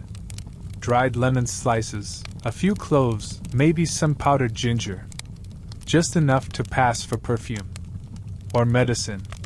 Or, if the buyer is feeling particularly ambitious, both. Historians still argue whether there was truly a black market for lemons or whether these exchanges were simply a workaround for seasonal shortages and import delays. But what's clear is this: lemons were worth stealing, smuggling, hoarding. And the poorer the region, the more power that little yellow fruit seemed to have. You pass another vendor hawking candied citrus peel from a faded tray. From Naples, he declares, though it clearly isn't. The sugar is coarse. The peel has gone leathery. But the idea of Naples is enough to draw buyers. He offers a sample to a well-dressed merchant's wife. She sniffs it, more habit than curiosity, then turns up her nose. But her servant quietly buys a piece and pockets it. Maybe for scent. Maybe for magic. Because yes, magic is never far behind. You turn into a quieter part of town now, where the alley narrows and the doors get lower. A woman in a wool cloak waves you into her stall. You look pale, she says. Melancholy. Here. She pulls out a small bundle lemon peel wrapped in lavender, tied with a red thread. Keep it in your sleeve, she whispers. Keep spirits away. She's not a doctor. She's not even pretending to be one. But people come to her for these things. Because not everyone can afford a court physician. Not everyone trusts one. And even in this rougher part of town, the lemon still carries weight. Modern aside, this is your back alley essential oil dealer, peddling energy protection sprays out of a crate in the farmer's market. Half wellness, half placebo, 100% capitalism. You move on, passing children chasing one another with dried orange rinds, laughing as the peels are crushed underfoot. One boy carries a whole lemon like treasure, showing it off proudly before a friend grabs it and takes a bite, immediately regretting it. He spits and shrieks. Everyone laughs. You smile a little. Some things never change. Eventually, you arrive at the docks. Late in the day now. The sun is low, casting everything in bronze. Crates are being unloaded. You spot the markings, spices, fabrics, and yes, one small box with a red wax seal in the shape of a citrus tree. Official cargo. Destination, a noble house you recognize. You watch as the crate is lost in the shuffle. A dockworker slides it into a side cart, muttering something about new instructions. And just like that, those lemons are off the record. Bound for someone willing to pay off the books. Because in this world, lemons are more than fruit. They're currency. Symbols. Contraband with a rind. You glance down at the lemon still tucked in your sleeve, fresher than most. Yours wasn't stolen or sold in a foggy alley. But its value, its story? Just as layered. Just as complex. It's funny in a way. That something so small, so bright, could stir up so much movement. So many deals. So many lies. And still it smells good. The road curves sharply now, taking you out of the city's bustle and into the quieter outskirts, past farms, orchards, and crooked cottages with thatched roofs and herb bundles hanging in windows. It's all slower out here. Softer. But not necessarily simpler. You've stepped into another world, the world of rural superstition, home remedies, and the kind of quiet magic that doesn't ask for permission. Here, lemons aren't just trade goods or luxury ornaments. They're talismans. Wards. Whispered about more than spoken of. Because out here, people don't trust medicine much, but they do trust rituals. And that's where your lemon comes in. Here's your mainstream fact. In many parts of medieval Europe, particularly in the countryside, there was a long-standing tradition of using fragrant herbs and fruits, lemon among them, as protective items.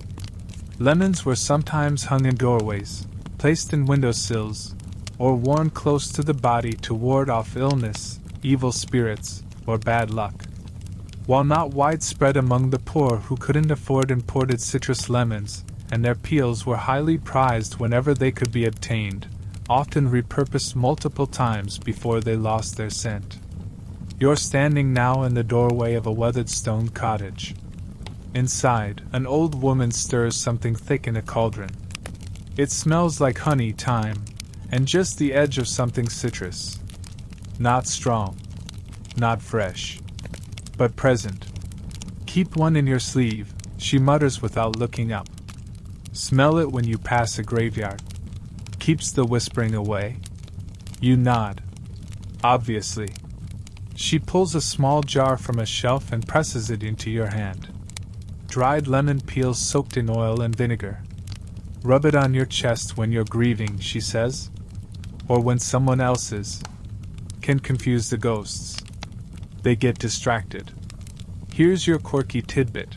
In a 15th century folk spell preserved in a rural Welsh grimoire, the caster is instructed to slice a lemon, stick 9 pins into it, and bury it under the doorstep of someone they suspect of casting a curse.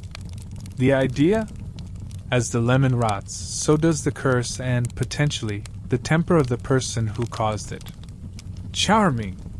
You step back outside. A little girl runs past you, laughing, a loop of lemon rind tied around her wrist with twine. Her mother yells after her, "Don't drop it this time." You wonder if it's a toy, a necklace, or a spell. Probably all three. Out here, the line between medicine and magic isn't just blurry, it's non-existent. You pass another home. The shutters are drawn. A sprig of rosemary and a small, blackened lemon hang by the door. You pause. The woman who lives here lost her husband last winter. That lemon's been there since. A ward. A memory. A warning. Historians still argue whether these citrus customs, especially those found in rural burial rites and illness prevention rituals, were Christianized versions of older pagan practices or more recent inventions adapted from monastic teachings. Some claim citrus use filtered down from religious orders into folk healing. Others insist it emerged independently, as a kind of olfactory folklore. But one thing's clear: if a house had a lemon, it meant something. You pause at the edge of a field, where an elderly shepherd is speaking quietly to a priest. He's clutching a pouch to his chest. When the priest leaves, you catch a glimpse inside: lemon peel, salt, and dried juniper. "For keeping the devil from the sheep," he says, with total seriousness. "They get nervous sometimes. When it's dark." You nod solemnly. You've met some anxious sheep. Modern aside? This is your relative who swears by cutting onions and placing them in every room during flu season, but with more faith in demons and significantly less access to central heating. You walk along a narrow forest path, the kind that winds between hedgerows and crumbling shrines. Here you find a small altar made of stones. Offerings rest on top: a cracked egg, a coin, a wilted flower, and a slice of lemon, barely more than a sliver. It's curling in the sun. You wonder how long it's been here. Who left it? And for what? You see, lemons may not grow here. But the stories about them do. They're passed from mother to daughter, whispered into herb bundles, tucked into locket pouches, and hung from cradle rails. Not because they're guaranteed to work, but because they might. And in a world full of things you can't see: plague, curses, grief, that's enough. You reach into your own sleeve, feel the familiar waxy skin of your lemon, and wonder what you've been carrying all this time. A perfume? A symbol? A prayer? Because out here, it doesn't matter if it's scientific. It matters if it feels true. The lemon isn't just a fruit. It's a spell you carry silently. A bright barrier between you and everything waiting just beyond the hedge. And maybe, just maybe, that's why it's lasted this long. You've returned to the quiet of stone corridors now, but the echo of cottage bells and forest shrines still clings to you like mist. You step back into a noblewoman's chambers, cool, linen-scented, with dust dancing in the light. Everything here is curated: the fabric of the drapes, the polish of the mirror, the arrangement of dried herbs in the corner. This is a room built to be seen. But there's something else happening too, something quieter, more private. Because in this place of elegance and etiquette, the lemon is still here. But its meaning has shifted again. No longer just scent. No longer just a love token or a protective charm. Now, it's a subtle sign of class. Here's your mainstream fact. In the late medieval period, the way citrus fruits were used and who used them varied greatly by social class. While noblewomen might carry fresh lemons for scent and status, members of religious orders, servants, or commoners might only encounter them dried, steeped in oils, or as medicinal relics brought down from monasteries. Citrus became a quiet divide, same fruit, different meanings. You're standing beside a cloistered nun now, her face pale, her veil pristine. In her hand is a bit of cloth soaked in something faintly acidic. You recognize it: lemon and rosemary steeped in vinegar. She dabs her temples with it before prayer.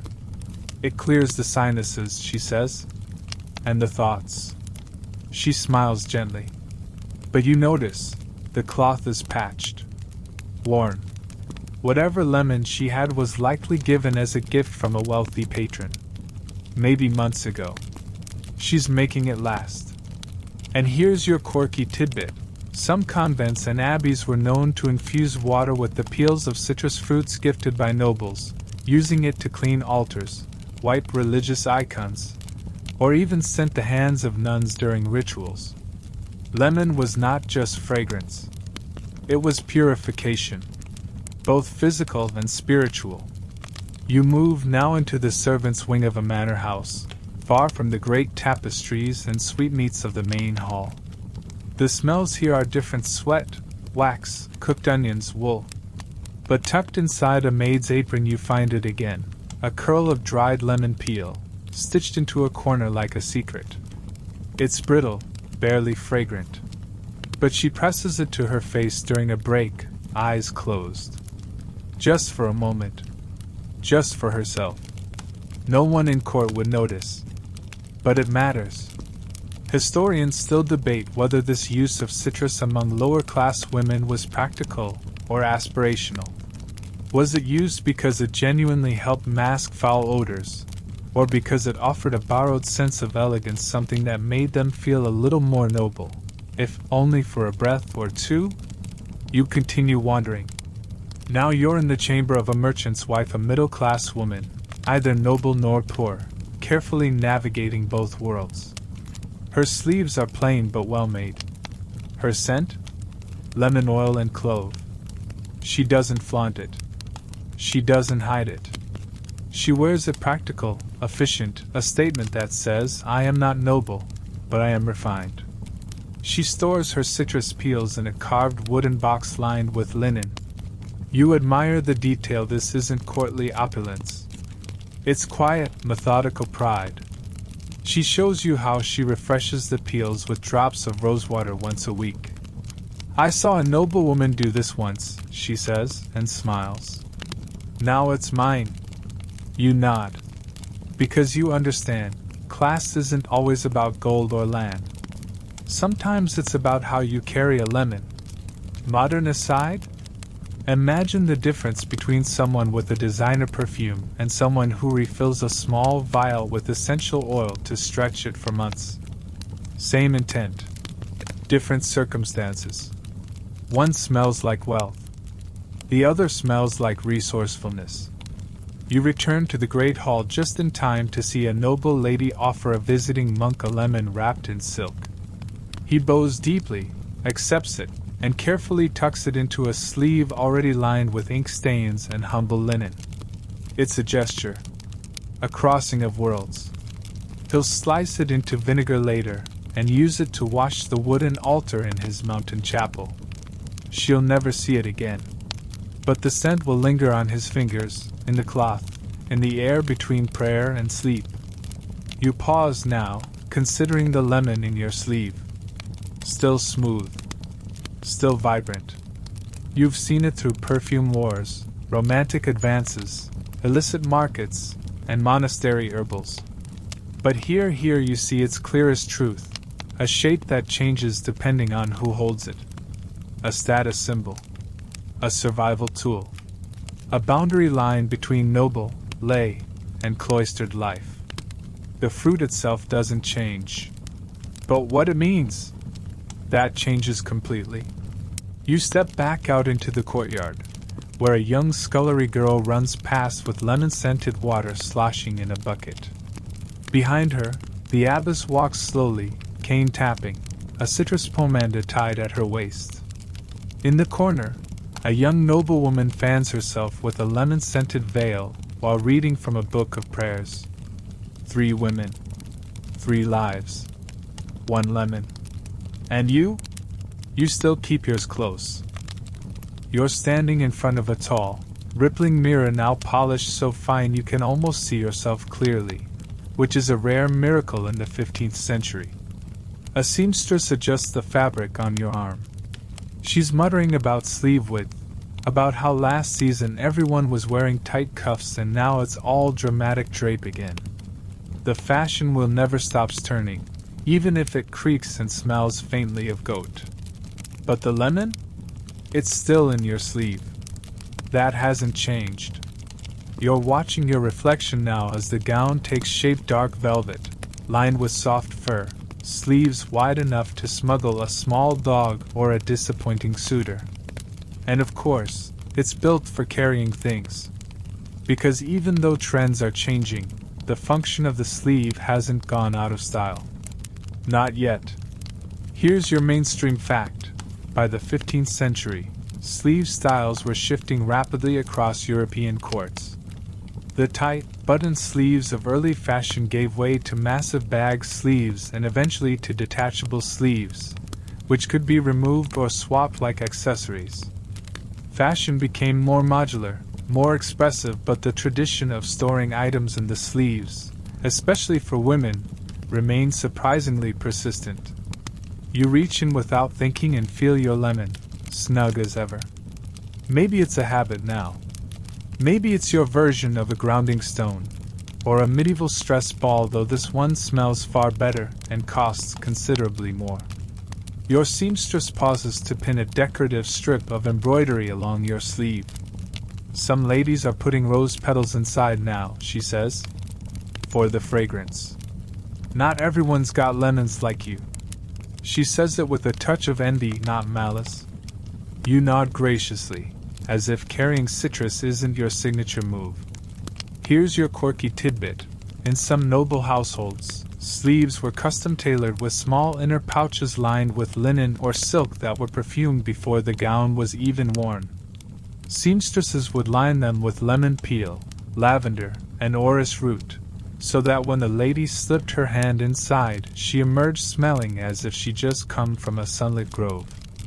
The scent wasn't an afterthought. It was sewn into the experience. You walk now through the castle gallery. The portraits have changed. New faces. New gowns. But the themes repeat. You pass a painting of a lady with a lemon in one hand and her other hand tucked artfully into a sleeve that could double as a storage tent. Another shows a courtier wearing detachable sleeves embroidered with tiny citrus trees, an inside joke, perhaps, or a nod to trade wealth. Fashion speaks, and sometimes it giggles. And it's not just lemons anymore. You peek into someone else's sleeve during a dance rehearsal, very rude, very worth it, and find clothes wrapped in linen. Another lady has orange blossom sachets stitched into her cuffs. One ambitious soul has both layered. Citrus on citrus. It's almost too much. Almost. You stop to talk with a lady-in-waiting from a rival household. She's clever, sharp-eyed, and absolutely trying to read you. You each adjust your sleeves at the same time. Hers wafts bergamot and dried violets. Yours releases a clean, tart burst of lemon that makes her nostrils flare just slightly. You win. Historians still argue whether the shift in sleeve styles affected how lemons were used. Some believe detachable sleeves marked the beginning of the end for citrus sleeve culture when fashion became more modular. Ladies had to rethink what could be safely stashed without causing wardrobe malfunctions. Others claim the change simply encouraged more creativity, scented gloves, brooches with perfume compartments, and yes, even citrus sliced lockets. You move now into a garden terrace, sunlight filtering through trellised roses. Your gown rustles softly, and you lift your sleeve just enough to catch a whiff of your lemon. It's faint now. Faded. Like an old song you still hum without meaning to. It's part of you. A young girl watches you curiously. She's barely 10, but her sleeves are already wide. She imitates your motion, reaching into her own, pulling out a pine cone. Not the same. But she'll learn. One day, it'll be lemon. Or lavender. Or something even stranger. Modern aside? Imagine watching your favorite fashion influencer showing off a new dress, and here's the sleeve compartment for your emergency citrus. Style evolves, but the instinct remains, to scent, to carry, to signal. Even the gentlemen are joining in now. You catch sight of a young nobleman whose sleeves are slashed with brightly colored fabric beneath fashionable, yes, but also fragrant. You'd wager a slice of lemon oil, soaked wool is tucked inside, because when he bows to kiss a lady's hand, she closes her eyes just a little too long. You visit the linen room, where clean gowns are hung over smoking bowls of rosemary and lemon peel. Even laundry is fragrant. Even the wardrobes smell like the orchard. And now you're back in your chamber, gown hanging loose from one shoulder, sleeves pulled like puddles around you. You reach in one final time. Your lemon is soft, a little browned. The edges are curling inward. But it still holds that scent faint, but there. The last breath of summer in a sleeve full of winter. You'll replace it tomorrow. Or maybe you won't. Maybe you'll keep this one as a memento. A reminder that through all the changing fashions and fortunes, one thing remained, the need to carry something sweet. Quietly. Just for you. Because sleeves may evolve. But the lemon always finds a way back in. Evening again. You stand at the edge of the castle balcony, gazing down at the courtyard where the torches flicker low and the last of the evening's music drifts lazily across the stones. It's cooler now. The revelers have retired, the dogs have stopped barking, and the air finally feels still. You reach into your sleeve, almost automatically, and touch the lemon one more time. Not to sniff it. Not to show it off. Just to feel it. Because tonight, in the hush of all you've learned, you wonder if you'd have carried one, too. Let's be honest. The world you've walked through hasn't been kind. It's chaotic, unwashed, full of superstition, fear, beauty, and disease. If you're born lucky, you spend your days gliding across stone floors and silk slippers, gently dabbing lemon juice on your wrist to impress someone's air. If you're not, you're scouring laundry with rosemary water and dreaming of the day your mistress throws out the peels so you can pocket it. But whatever your station, one thing's been constant. Here's your mainstream fact: the lemon's continued presence in medieval life across centuries, classes, rituals, and regions is testament to its symbolic versatility. It wasn't just a perfume, or a potion, or a prop. It was all of them. A tiny, yellow miracle with just enough tang and scent to promise a better world even if it never quite delivered one. And here's your final quirky tidbit. In some late medieval bridal traditions, a bride might carry a lemon blossom in her garland not just for beauty, but because it was believed the fruit's aroma would keep away the sourness of future days.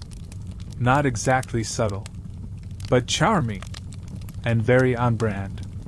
You stroll now through the great hall one last time, past empty chairs and wilted flower arrangements, the echo of footsteps long gone. A few nobles have left peels on their plates. Some have taken them home. One young lady has slipped hers into her dancing slipper. Perhaps for luck. Perhaps for scent. Perhaps just because it felt right. You pass the seamstress again. She's packing away gowns and whispering about new designs for winter. She catches your eye. "Still carrying that lemon?" she asks, half-smile curling at the edge of her mouth. You nod. Of course you are. Because at this point, the lemon isn't just citrus. It's company. It's control. It's the illusion of health in a world that barely understands disease. It's fashion when you have no words. It's resistance in the shape of a fruit. It's the bridge between social classes, love notes, potions, and purse substitutes. It's your little pocket of quiet power. You sit now on your bed, gown unfastened, sleeves unrolled like a tide of velvet. You place the lemon beside you. The skin is soft now. Wrinkled. It's not what it was weeks ago. But that doesn't matter. You carried it through perfume wars, through flirtations, funerals, healers, smugglers, court intrigues, and sleepless nights. You kept it because it helped. It meant something. Historians can argue all they like about why you did it. You already know. So if you were there then, in that chaotic, scented, rumor-heavy world, you'd probably carry a lemon too. Not because it made you special, but because it helped you stay you in a world that wanted to smell you, judge you, fix you, claim you, curse you, or marry you. A lemon in your sleeve was quiet defiance. It was fragrance in the dark. It was one tiny breath of control.